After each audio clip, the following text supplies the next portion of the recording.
From the New York Times, I'm Natalie Kitroeff, and this is The Daily.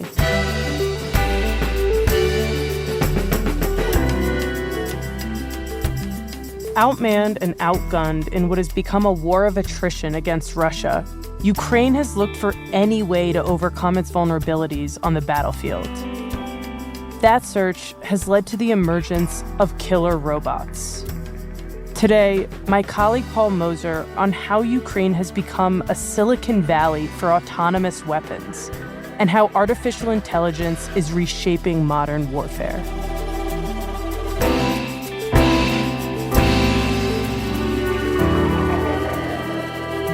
It's Tuesday, July 9th.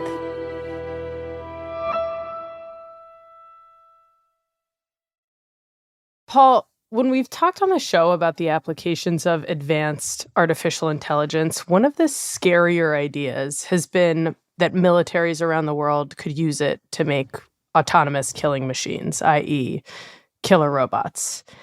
Your reporting shows that this may already be happening. Tell me about it. Yeah. So, when I first got started on my reporting, I thought this was the stuff of sci-fi. Like, you think about AI hunting and killing somebody, and you think of Terminator and, Arnold Schwarzenegger hunting people as a robot. Or you think of HAL in 2001, A Space Odyssey, an all-knowing robot that can kill people on a spaceship. But the thing is, the early versions of this technology that will get us there are already being developed. And they're being developed in Ukraine. And in some ways, Ukraine has become a nexus for the development of this type of autonomous military technology writ large. They're taking basically artificial intelligence and finding all kinds of new military applications for it. Why has Ukraine become that nexus? So perhaps most importantly, they're outgunned. Weapons don't necessarily come quickly or predictably from the United States or Europe. They have to reach to anything they can use to fight this war. And so they turn to consumer technology and emerging technologies like AI to build new effective weapons. The second point is that they're outmanned. And so as you're facing the prospect of defending all these trenches and you just don't have as many people as the Russians have, you need to come up with things that solve that problem. And what better than something like an automated machine gun or a drone? And then perhaps something people don't realize is that Ukraine has been a bit of a back office for the global technology industry for a long time. Many of the apps you use every day were probably in some part coded by engineers in Ukraine. And so you have a lot of coders and a lot of skilled experts taking their abilities and saying, well, now we need to turn from building a dating app to figuring out how to stop the Russians. And that means building these new weapons. And then finally, extremely importantly, this is a war of attrition. And so every day there's fighting going on, and that means you have the ability to test these weapons each day and, to use the Silicon Valley term, iterate on them, tweak them and make them better. And so having what is effectively a sort of laboratory to experiment and find out ways to make AI ever more deadly really helps. Yeah, it sounds like you kind of have all of these conditions that line up to make Ukraine a perfect incubator to build this type of technology. I'm wondering, Paul, what this actually looks like on the ground. What kind of weapons are we talking about here? Yeah, so I went to Ukraine in May and met with all kinds of different tech startups and developers, troops who use this technology. And perhaps the most startling moment wasn't near the front lines or anything. It was actually in a park just outside of Kyiv. And a couple guys in their 20s and one in their teens who started this company that makes autonomous drones pulled up on motorcycles. They take me to a field and they unbox a tiny little drone, 4 rotors on it, kind of a smaller version of a typical drone you'd use to take pictures of your vacation or something like that. Maybe we can put the screen somewhere where it will be not so much sun. And then they flip open this briefcase with a screen on it. And what they explained they'd done is they took a tiny little mini circuit board, a little mini hobbyist computer. Here we have a Raspberry Pi plus thermal camera, but it could and put software on it that allows that tiny drone to follow a tank, a piece of artillery, or even a human, and eventually smash into it. And so the idea is if you have a shell on the bottom of it, it becomes something of a missile. I had heard of this before, but I hadn't seen it. And so they said, well, we're going to show you. And so the CEO then flips on his motorcycle helmet, revs the engine a few times, and rips off down this dirt road as a target. And one of the teammates launches the drone, and it's hovering above. And then what you kind of see is that he centers the crosshairs on the motorcycle. And at that point, the machine takes over from the human. And so the drone starts sort of stalking the motorcycle, and it's getting closer and closer. And on the screen, you can see it. It's lining up to swoop in. And his friends are crying out, go faster, you're screwed, oh my God, you're done. It's basically not more than a couple of feet away from him.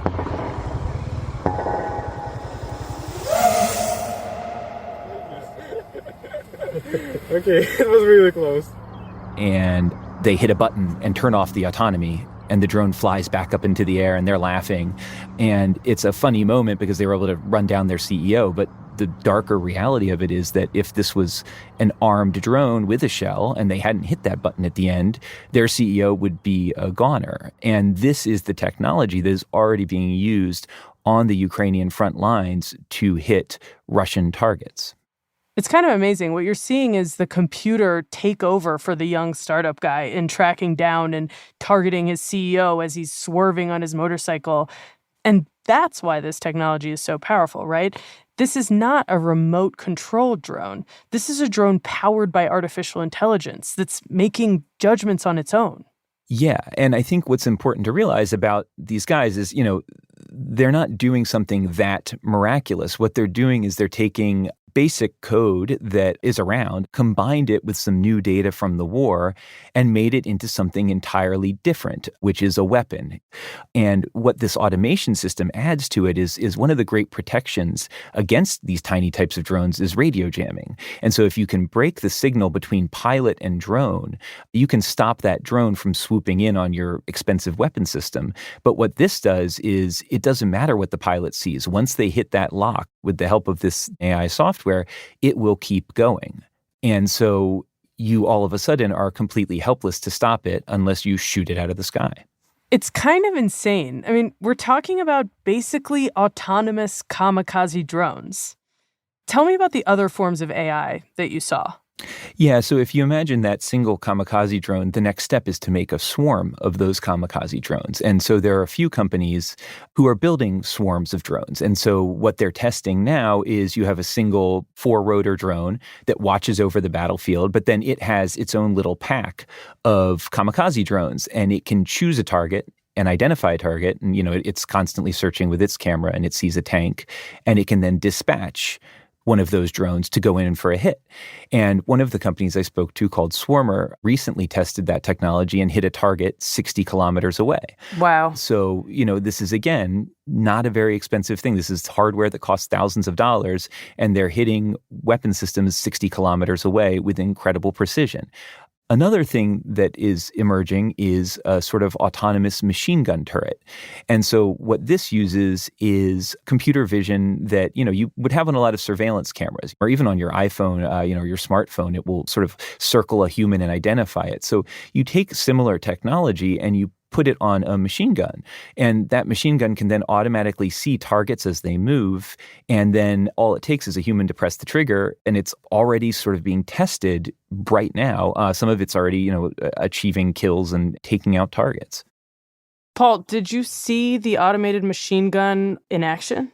Yeah, I did. And the story of it is actually fascinating, and it kind of indicates why Ukraine is a place where these weapon systems are emerging. So we went to a range and met a commander of a battalion called Da Vinci Wolves. And Da Vinci Wolves are very well known in Ukraine for their experimentation with weapon systems. And the commander we met, Alexander Yabchenko, really looks the part of a Ukrainian commander. He has this Cossack haircut and a bushy mustache, and he was very excited about the gun. He actually named his dog after the gun. And the reason he's so excited is because he helped create parts of the gun. He's helped innovate it. And, unlike the engineers that we were seeing in Kyiv, he's a soldier. So he's using this technology on the front, and he's sort of the eyes for a lot of these companies, and he gives feedback to them about how it's working and what they need and so on. And so he told me this amazing story. He was fighting in Bakhmut, a city in eastern Ukraine that the Russians were trying very hard to take over. And his unit was tasked with defending the only road in and out of the city. And they kept having this problem, which was that their machine gunners were just constantly a target. A machine gun is a big, heavy gun that can't easily be moved. You need to man it at all times. So he did what I think a lot of us do these days. He went online and tried to find a solution. And he ended up asking on Facebook if anybody had an idea. And in just a few months, he had a working prototype in his hands from a company called Robiniers. And what the gun does is it uses cameras and what is effectively a video game console, a sort of portable thing that looks like a Nintendo Switch. And it can automatically identify targets as they come over the horizon or appear. And then it kind of automatically aims, and all the soldier has to do is press the button and shoot. It sounds honestly quite terrifying. Automated gun, crowdsourced on Facebook. The whole thing sounds really outlandish, if I'm honest. Yeah, but it solved his unit's problems. He said, it was great. We could sit back in the trench, drink coffee, smoke cigarettes, and shoot Russians. And it solved his problem using very basic technology that's very powerful, but that lives in your smartphone and lives on your video game systems and is pretty easily able to be created with artificial intelligence.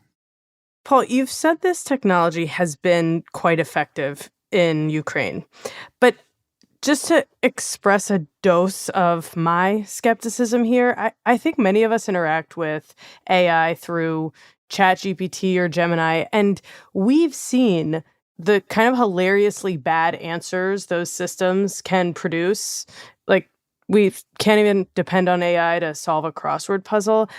I'm just wondering, how can Ukrainians rely on this technology for much higher stakes stuff? I mean, hitting the right targets in war.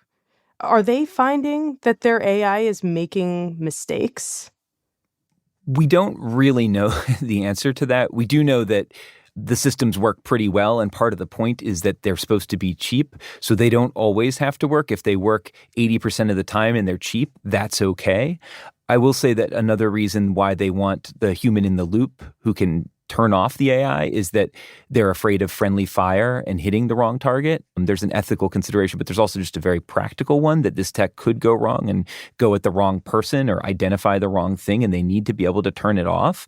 So there are still humans in the mix, but even with this bad technology, perhaps it's even scarier, it's super simple to just take the human out of the mix. And how close are we to that? I mean, is Ukraine's military contemplating a scenario where the humans really go away and the machines and their judgments are entirely responsible for killing? So that was a question I posed to everyone working on this stuff. And, the general answer is a no, that the human will stay in the loop for the foreseeable future. But people had different takes on it. And one guy who had a particularly interesting answer was an executive at the firm that made that automated machine gun, Robiniers. His name is Anton Skripnik. And I met him at his offices in Ukraine. So, realistically, the pace that we're seeing, when do you think we're going to start seeing the first automated kind of killing? Is it? And when I asked him how or when the first automated killing on the front lines might occur, maybe it was already done. Most likely it was already done. He said it probably honestly has already happened. He had no way of knowing, he wasn't sure, but people very often just do something to survive, to complete a mission without sharing information. And this is not bad. Mm-hmm. In a fast-paced, high-stress environment on the front where life and death are oftentimes a matter of an instant decision, whether or not a soldier flipped a switch that allowed something to just sort of go fully automated in this way or autonomous is very possible. Is there any thought of changing that, or is that something that you guys are sort of stand by? And so I asked him, okay, but you guys aren't doing this. Like there is not a single request about like having that. He said, no, for us, you have to hit this trigger every time the gun sees a target so that it shoots. How long would it take you to do it if you wanted to? And I said, so, okay, but if you wanted to make it fully autonomous, how long would that take? Tomorrow. Because today it's already like Sure. I've taken 2 hours of your time. So basically no time at all. It's a matter of a few lines of code because these things are already effectively doing the auto-targeting. It just has the human pulling the trigger. So to make the computer pull the trigger is almost so easy it's trivial. Wow. So what Anton is saying essentially is that he already has the technology to create a robot that makes the decision to kill on its own. There's a human operator for now, but that's not a necessity. Exactly. And his answer really hit home for me because I think, even sitting there, had thought that this was the stuff of science fiction. But what I realized at that moment is that, the era of the killer robot is already upon us. We're already here.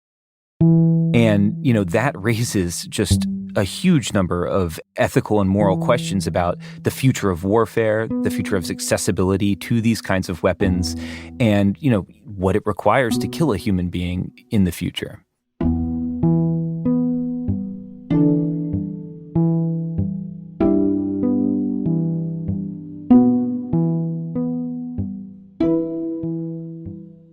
We'll be right back.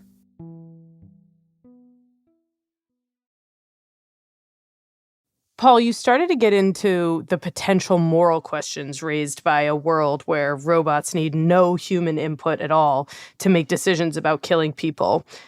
Let's talk about those questions. So I guess the first big consideration is who has access to this and where it will spread. And, the first group that does is powerful countries, right? I mean, the United States is developing swarms of drones that can accompany its fighter jets. Other major military powers in Europe and China, for instance, also are developing this kind of thing. But it's also not just those guys. Ukraine, for instance, has channels where it's been sharing tips on drone warfare. We did a story earlier in the year out of Myanmar where we found Burmese drone pilots were training on Ukrainian software that taught them to use kamikaze drones. And so the question becomes how long until these sorts of automated targeting softwares are shared? And perhaps what's maybe scarier is that Russia also is developing very similar solutions to the Ukrainians. And so who will they share it with? Will they share it with North Korea, Iran, certain fighters in Sudan? So the point is, it's very easy to spread software. I mean, this isn't even a piece of hardware. This is just something that plugs into a piece of hardware. You can send it over an email.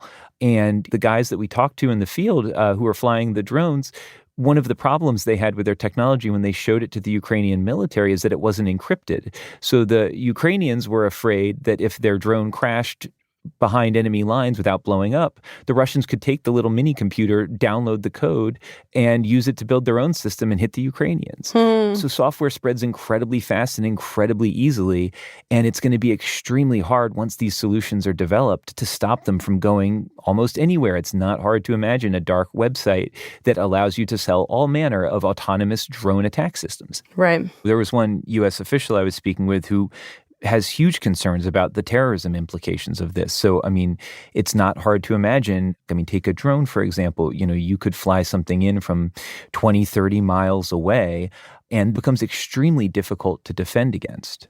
That raises a lot of questions, obviously, and I have to assume that ethicists and human rights officials are asking some of them. For example, is there any way to regulate AI weapons?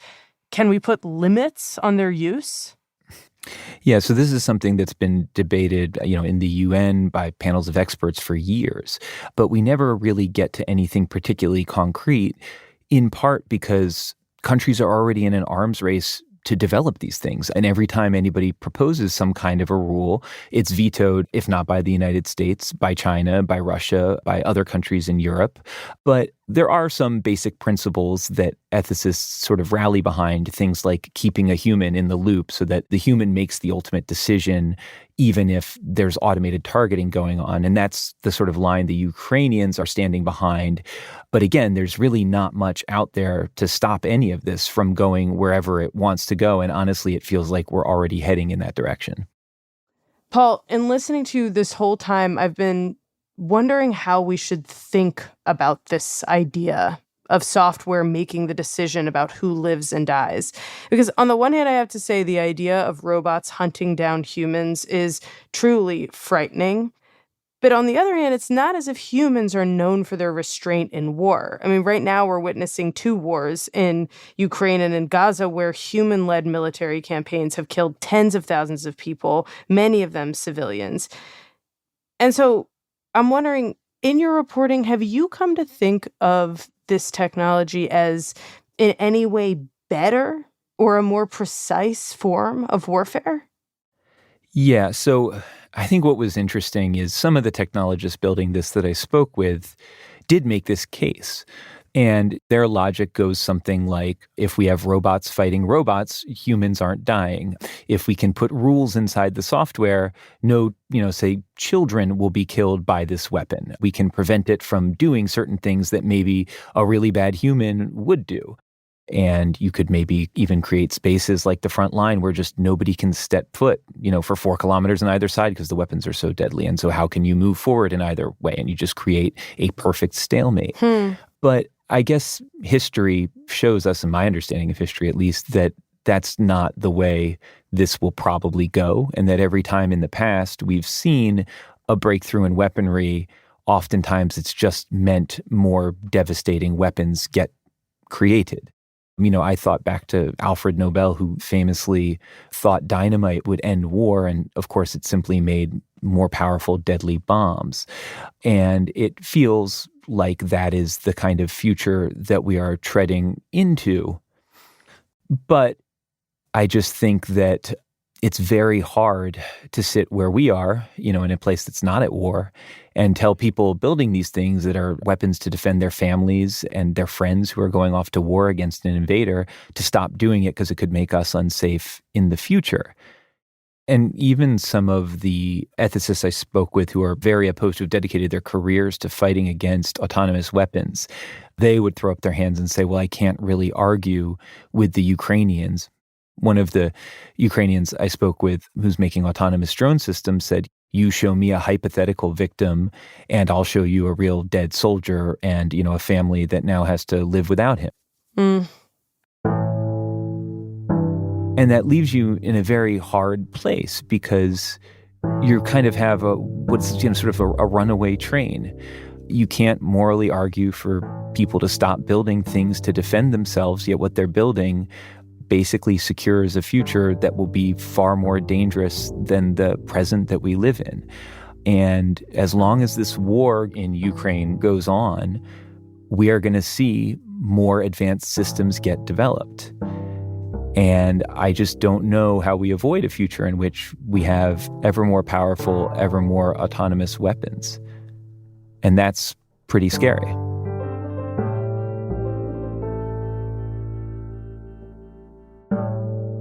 Paul, thank you so much. Thank you.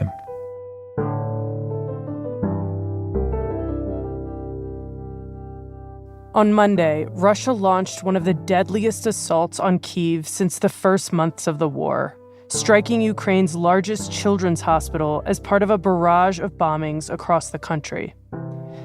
At least 38 people were killed in the attacks, and more than 100 were injured.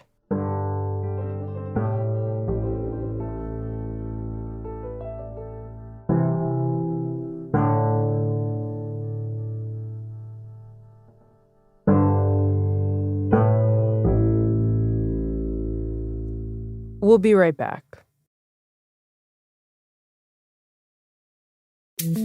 Here's what else you should know today. The bottom line here is that we're not going anywhere. I am not going anywhere.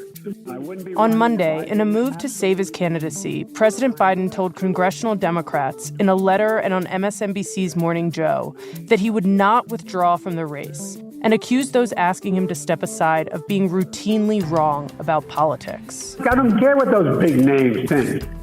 They were wrong in 2020. They're wrong in 2022 about the red wave. They're wrong in 2024. And come out with me. Watch people react. You make a judgment. Biden faces what could be the most crucial week of his candidacy as he contends with growing concern among Democratic lawmakers about his age and ability to win re-election. He also spoke directly to some of his biggest fundraisers and donors in a private call, telling them Democrats needed to shift the focus away from him and back to Trump. And as Tropical Storm Beryl battered Houston and its suburbs on Monday, at least 2 people were killed by fallen trees, and nearly 3 million homes and businesses lost power in Texas. The storm is expected to move across the eastern half of the United States over the next several days. Today's episode was produced by Will Reed, Claire Tennisgetter, and Stella Tan. It was edited by Lisa Chow. Contains original music by Dan Powell, Alicia Baitup, and Sophia Landman, and was engineered by Alyssa Moxley. Our theme music is by Jim Brunberg and Ben Landsverk of Wonderly.